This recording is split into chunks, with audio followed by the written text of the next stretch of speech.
Hey YouTube, J6 Honeybees here. Out here at the ranch, just thinking about doing some mite treatment. Gonna try to use oxalic acid to treat the bees.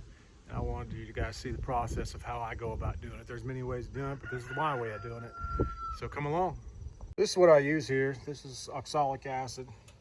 I bought this off of Amazon. It wasn't but $10–15 for a 2-pound bag, and I'm going to use that much each time that I fill this little cup up here.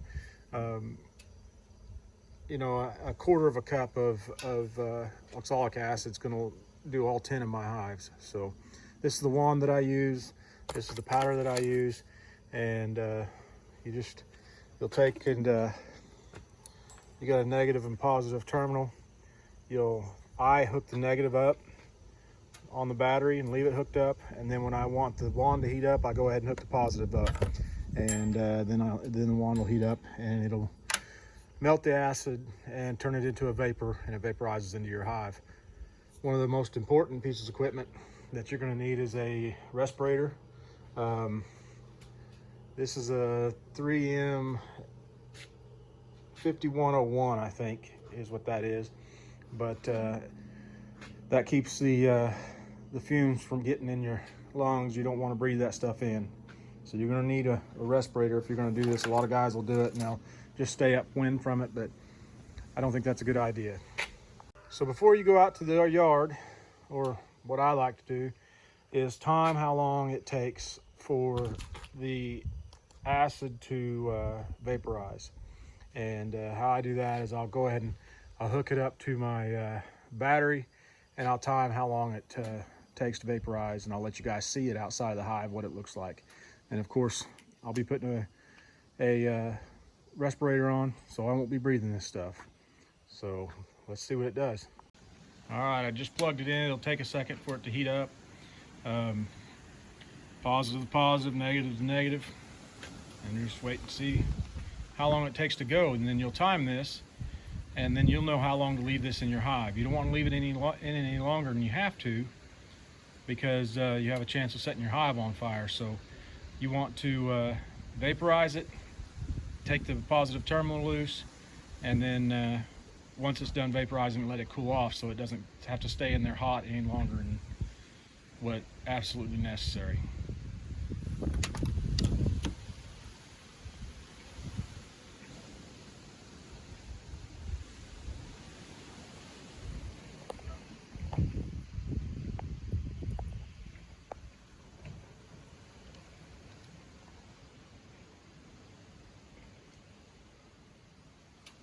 And at this point, I'm wearing a respirator.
So for the wand that I'm using, that was 3 minutes is what I need to leave it in my hive. And then I'll unplug it and let it cool off. You can see that it all burned up. And that's the idea. I don't want to leave it in there any longer than I have to. All right, so there's my setup. You can see I have my wand. It's all the way down into the hive. I've taken a towel and laid over the top.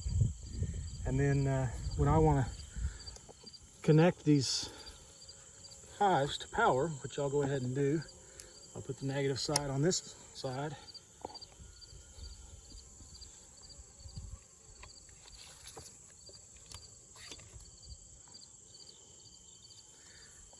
And then I'll connect the positive side to this side. So that's heating up now. I'll put my respirator on and let you guys watch. Another tip is I use jumper cables to my truck.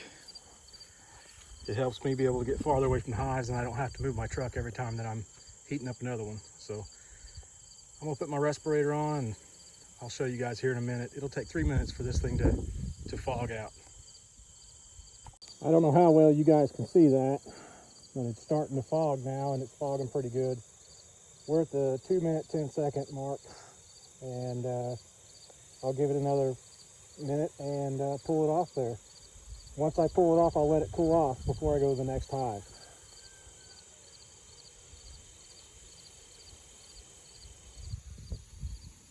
So one of the reasons I wear this veil that I do is because my respirator will fit inside of it. It's something to think about when you're buying your veil, because the bees don't like this at all. I get stung more doing this than in the year that I do just working my bees. So think about what you're going to have to wear underneath your veil, whether it be a ball cap or a respirator, and buy one accordingly. So once you've, whatever time you're going to use, whether it be 3 minutes or whatever, 3.5 minutes, 2.5 minutes, whatever it takes for your vaporizer to vaporize your acid, you'll shut off the power to it, and then you'll let it sit with the towel over it for 10 minutes. That's what I do. This is a good time to dig it into your overall pocket and refresh yourself, be ready for the next hive. So that's how I treat my hives, with oxalic acid. I do it twice a year. I do it in the spring and I do it in the fall. The rescue hives, I put mite strips in every year. So in the spring and the fall, make sure I get them out before the honey flow. You don't want to do this when you got honey on. I can't give you the scientific reasons as to why. I just don't like the idea of it, to give somebody honey that's been fumed with oxalic acid. So thanks for watching. Like, subscribe, leave me a comment. J6 Honeybees. See you next time.